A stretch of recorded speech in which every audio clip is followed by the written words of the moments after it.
Winnemem Wintu Chief Colleen Sisk looks out at the wide, still waters of Shasta Lake. This water is for the entire state of California.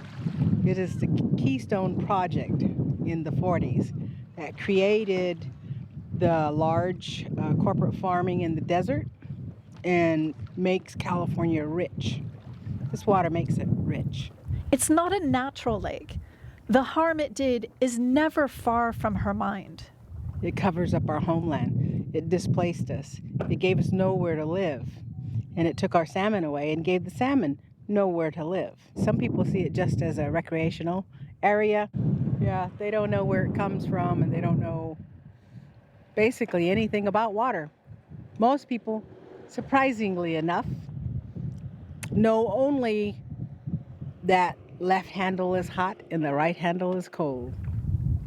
Chief Colleen wants the whole state of California to wake up, to understand we need to protect our water.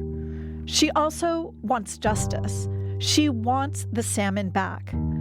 Over the next few episodes, we're going to take you on the Run for Salmon, a Winnemem Wintu ceremony that is calling salmon back to waters above Shasta Dam. The run follows the migration path of salmon for hundreds of miles. It will conclude above this lake, but it starts far south of here, in the San Francisco Bay Area. Can I grab you just for a minute? Uh-huh. Sorry, I know you're rubbing. Just tell me where we are and what we're doing. Sure. We are at Segurate, one of the ancient village sites, the older village sites of my ancestors. This is Karina Gould, spokesperson for the Confederate villages of Lashon, Ohlone, and a strong ally of the Winnemem Wintu. We have always been here. We're what is now called Vallejo, California, right along the Carquinez Strait. We stand on ground that is now a county park and look out on the wide San Francisco Bay. 200 years ago, these waters teemed with migrating salmon. And it was a great place for trading because people would come down the waters, would trade. We would have ceremony here. There were a couple of shell mounds that were here. Over the next few days, Karina will lead Winnemem Wintu, indigenous allies, and other supporters across the territory of her people. By acting as a local escort across these Ohlone and Bay Miwok lands, Karina and the Winnemem Wintu are following the protocol of their ancestors. So there's this story that I know about protocol when people come to your land that they actually ask permission to cross, whether it's to come and get medicine or if it's to come and to trade or to come and visit relatives. But they stand outside in a respectful way and wait for someone to come and get them and welcome them there. Like Karina's lesson about protocol, the Run for Salmon relies on ancestral wisdom that we all carry with us in our blood. And it's everyone's responsibility to make sure that these prayers are done and that these songs are sung.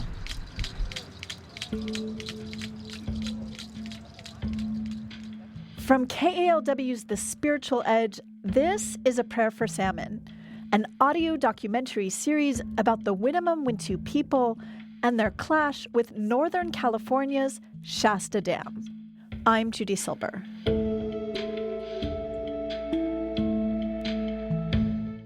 We have to remember, Judy, that the Run for Salmon is just one of countless ways that Indigenous peoples have tried to effectuate change in their world. Here's Lila June Johnston again. She's an Indigenous scholar who's helping to guide us throughout this series.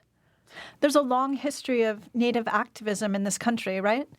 Well, yes, I think I have a problem with the word activist or activism because I kind of think of what Winona LaDuke said. She said, "Why does wanting clean water make me an activist?" I mean, ever since 1492, we've been engaged in actions to simply persevere as a people. So, I mean, you have the Pueblo Revolt of 1680, where Indigenous peoples literally kicked out the Spanish crown from the state of New Mexico for decades. Can you tell us about some of the more recent attempts to bring about change? Of course. I mean, it doesn't just happen in the past. Ever since the 1900s, we've been entering a new era, I would say, of Indigenous action. everything from coming out of the boarding schools, coming out of state-ordered extermination policies, sadly, coming out of forced relocation like the Long Walk and the Trail of Tears. And we've been really engaged in a new form of asserting our rights, asserting our dignity, and letting people know we're here. This includes the American Indian movement of the 1960s. And, you know, the 60s were just this bubbly, incredible time period where so many waves of consciousness were flowing through humanity, and Indigenous peoples were no exception.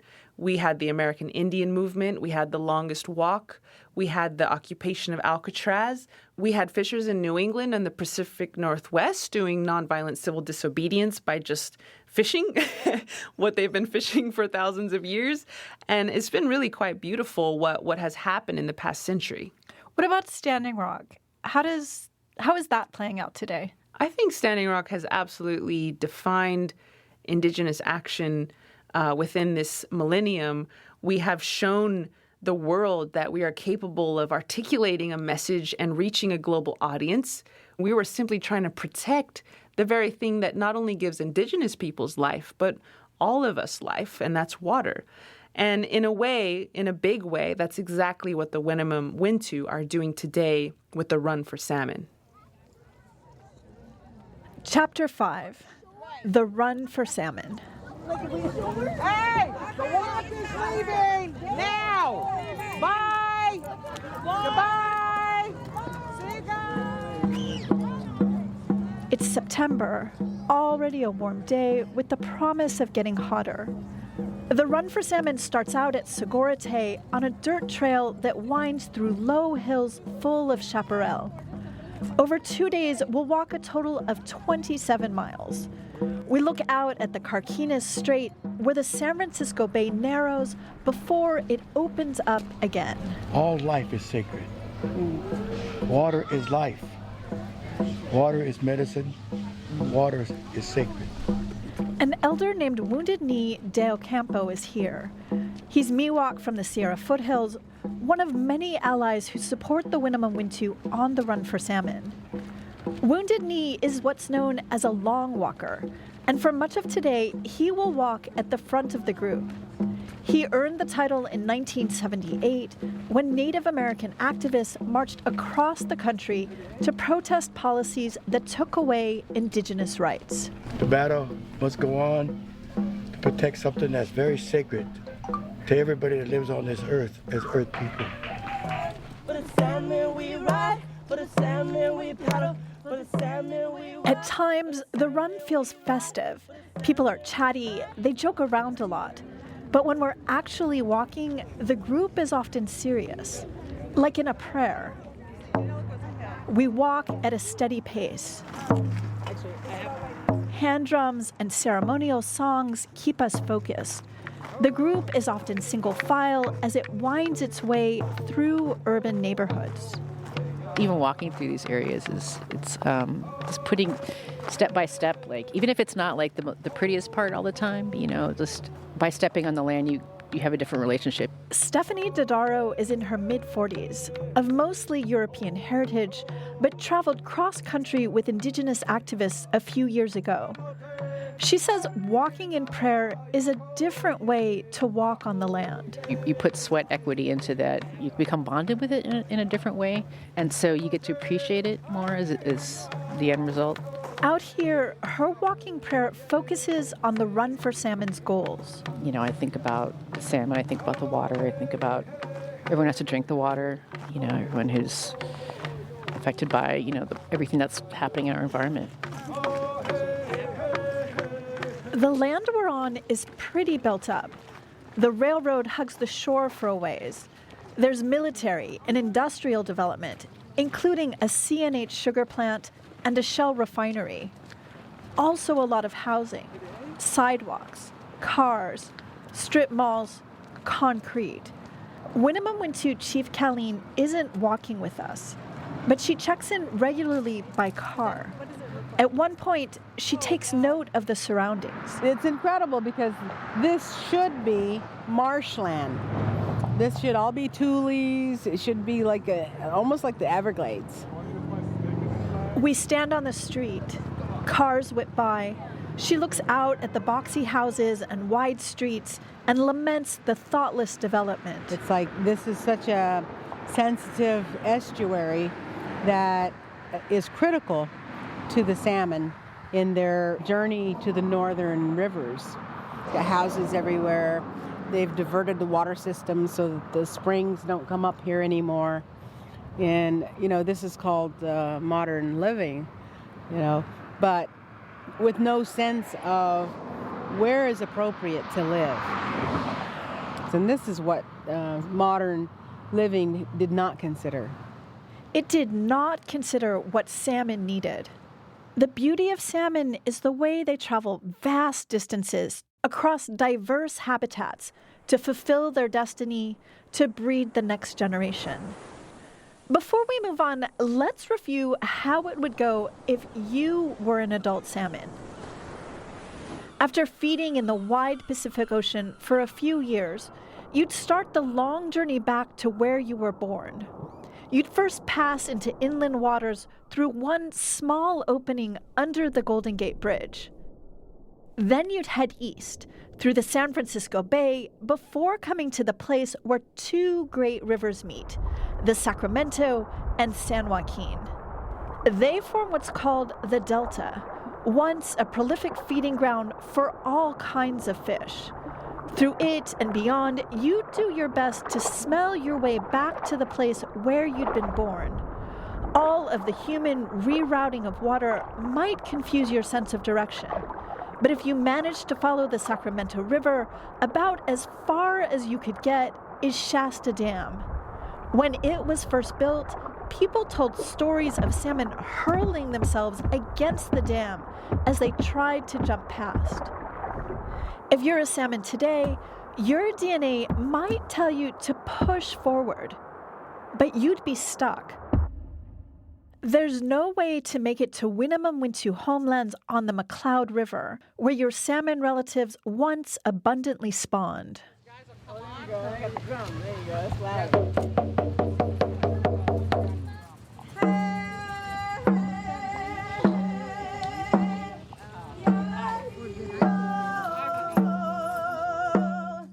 Back on the Run for Salmon, we walk through nicely manicured neighborhoods. With their footsteps, the walkers want to wake people up to the plight of salmon and to raise awareness about threats to water and their habitat. Here's how Michael Preston puts it. It feels like I'm doing my purpose in life. This is my job as a dancer and as a Winnemem Wintu man and human being, to speak up for salmon and water and the land and indigenous ways, indigenous life ways, and the spirituality of it all, and speak up on behalf of all that, and the best we can anyways. To bring the salmon back, Michael says the Winnemem Wintu need a lot of help. We need everything's help. We need the salmon's help, we need the birds' help, we need the trees' help, we need the rain's help, we need the wind's help, we need Mother Earth's help, we need the fire's help, everything, basically, because that's the time right now. The indigenous people have been saying that for a long time, not just us, but around the world, but about what time it is, and it's not looking very great, and that's not a non-optimistic point of view. We are very optimistic. That's why we're doing this. He's optimistic, but Chinook salmon in this watershed are struggling. Scientists estimate the number of adults that return to spawn is 1/10 or less than what it was historically. To understand more about the habitat where we now walk, I consult with one of California's foremost salmon experts. Okay, this is Peter Moyle. I'm a professor emeritus at the University of California, Davis, working with fish. Peter Moyle tells me the landscape in and around the Bay Area creates a special environment with a brackish mix of fresh and ocean water, ideal for migrating salmon. You can see on the map here, this is Suisun Bay. Then you go down over here, you're in the Carquinez Straits. The Carquinez Straits are so amazing because it's this narrow canyon that then flows into San Francisco Bay, and then the water goes out the Golden Gate. So it creates an incredibly complex estuary. Salt water is denser than fresh water. So if you think about your chemistry class, they're usually separated out. But these are tidal waters connected to the ocean. The moon's gravity pulls them up and down. It mixes the fresh and salt water together, and that creates a kind of between space where salmon can transform to become either salt or freshwater fish, depending on whether they're coming or going from the ocean. The mixing also helps to produce a rich food source for juvenile salmon. So the whole system, you could argue, is set up to be a salmon production system. It just did everything it possibly could to make life good for these juvenile salmon. But today, this estuary is not what it once was. Development along the waterway and competing demands for where the water goes has disrupted its natural balance.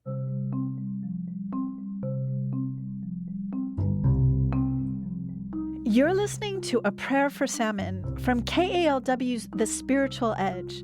The Spiritual Edge has been exploring the shifting landscape of religion and spirituality since 2014.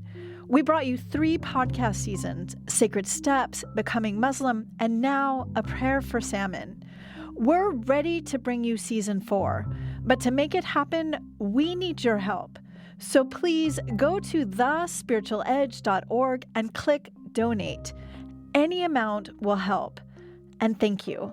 Now back to A Prayer for Salmon. Okay. All right. Hi, everybody. Can everybody hear me? Yes. Great. I'm Becca. For those of you who don't know me, we're walking through this residential area for a little bit, and then this part of the walk is where we're going to cross the bridge as well. By early afternoon, we're crossing over the Benicia-Martinez Bridge in the eastern section of the Carquinez Straits. The group steps onto a pedestrian walkway. The bridge shakes and hums from the force of cars. It's unbearably loud. The walkers sing, but the noise drowns out their songs. At the center of the 1.2-mile bridge, they stop. They put faces to protective slats, look out at the murky gray water, and say silent prayers for the salmon. I've always welcomed the sight of the Bay Area's waters from a bridge like this. Even with all the development around it, the water inherently gives you a sense of freedom, like you're touching something grand. But as I walked the ground next to the bay, it starts to sink in that salmon must somehow navigate their way through these less than pristine waters. On the Benicia-Martinez Bridge, Becca, the woman charged with keeping the Run4Salmon group moving, says it's time to wrap up their prayers. And then notes that's a funny thing to say. We cross to the other side of the bridge and go down a small slope. Tell me where we are. We are in Petroleum District in Martinez. We just crossed the waterway into the Petroleum District. Gary Thomas is a Pomo ceremonial song leader from Lake County, about 2 hours north of where we are now. I am a descendant of the LM Indian colony as well as the Habanapo people, which is my mother's people, which is north of here in Lake County, which we would call Cabatin, which is big water. He's here with his son Gerald. They met Chief Colleen Sisk a few years back. The first Run4Salmon, they came for just a few days. Now they stay and help out the entire 2 weeks. They often walk at the front of the group where they sing song after song from Pomo country. What were you thinking when we crossed the water? Well, the beauty of the ceremony and the song carries us, but then you just can't help but see the devastation. You know, the tankers in the water and all of the contaminants that's going to the bay. Contaminants he knows are harmful to salmon. We see black smoke floating into the air. It's from the nearby Shell refinery, one of 5 in the Bay Area. Together, they make up about a quarter of California's total refining capacity. America needs to wake up because this is really what's making us sick. I mean, indigenous people as well as every human being on the face of the earth is suffering some kind of a sickness result of all of the petroleum extraction and everything that's here in this area. It's kind of depressing. So. Later, I will turn to local indigenous leaders to learn more. They will speak to me about the oil spills and polluted water that make their way into the bay. It's clear none of this is good for anyone, including salmon.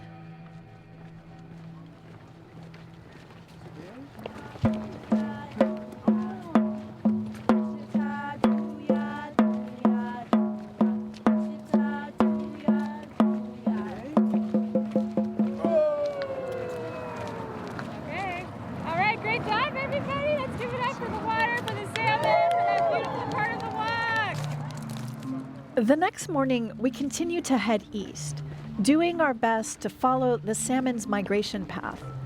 There's no trail along the water, so we walk inland a bit. If this were 200 years ago, we would see herds of deer, antelope, and elk, along with the Ohlone and Bay Miwok people who fished and hunted on this land. Instead, we pass strip malls, gas stations, and tract housing. At different points, the nearly 4,000-foot-high Mount Diablo comes into view. In Spanish, Diablo means devil, but this was a sacred mountain to the native people of these parts, held as the birthplace of the world. The sun low, a small convoy of support cars encourages us with honking and yelling as we finish out the day.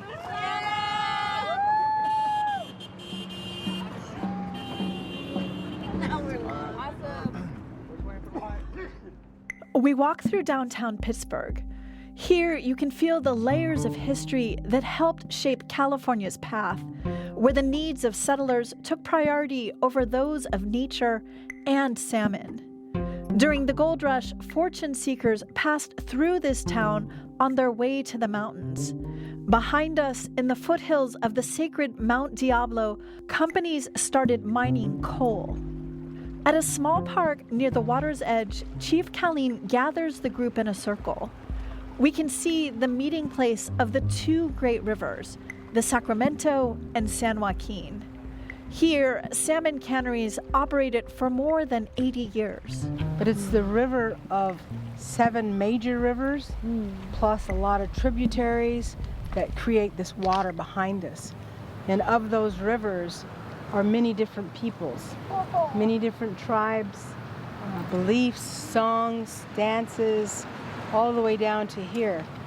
To the person next to her, she passes a wooden salmon, a symbol of what they're here for.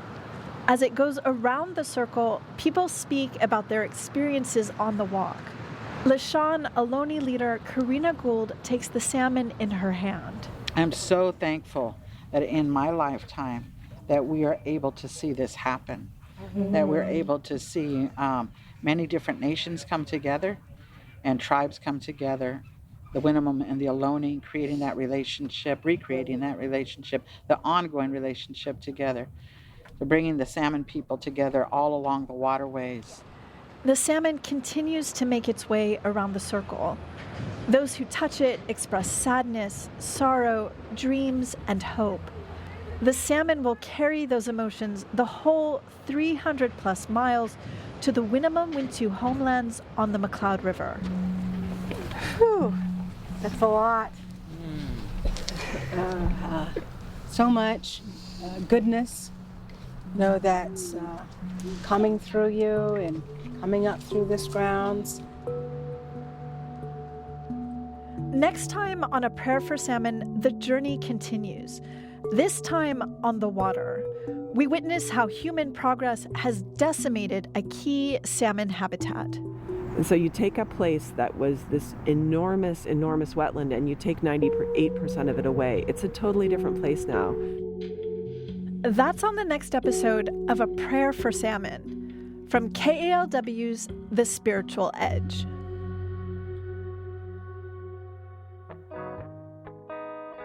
The music you're listening to is In the River by Ray Zaragoza. A Prayer for Salmon is a project of The Spiritual Edge at KALW Public Radio. This kind of in-depth journalism takes a dedicated team and funding. Help us continue telling these kinds of stories that matter by going to thespiritualedge.org and clicking the donate button. We appreciate it. Support for the series comes from the Templeton Religion Trust, California Humanities, the Calliopeia Foundation, Save Our Spirits, and The Water Desk, an independent journalism initiative of the University of Colorado Boulder.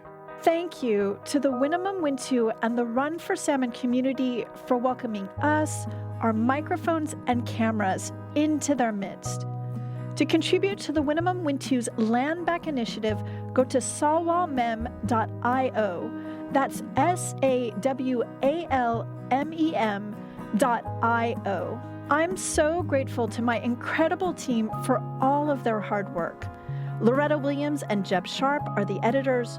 Tarek Fuda and Chris Agusa are the sound engineers. Tom Levy is the photographer.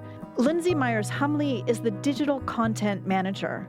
Adriana Rodriguez and Deborah Kroll were producers for the series. Katie McCutcheon contributed to research.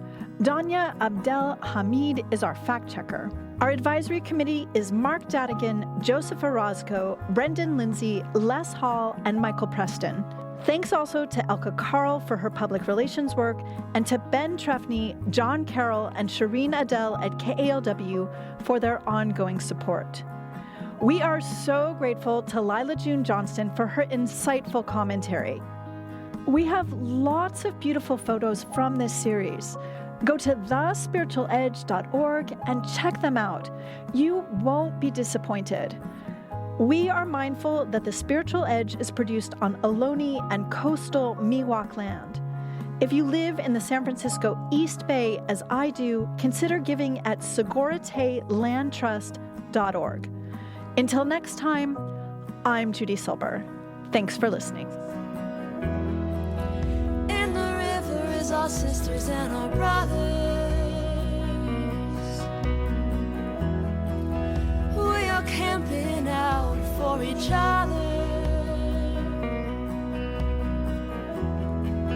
We are stronger when we bear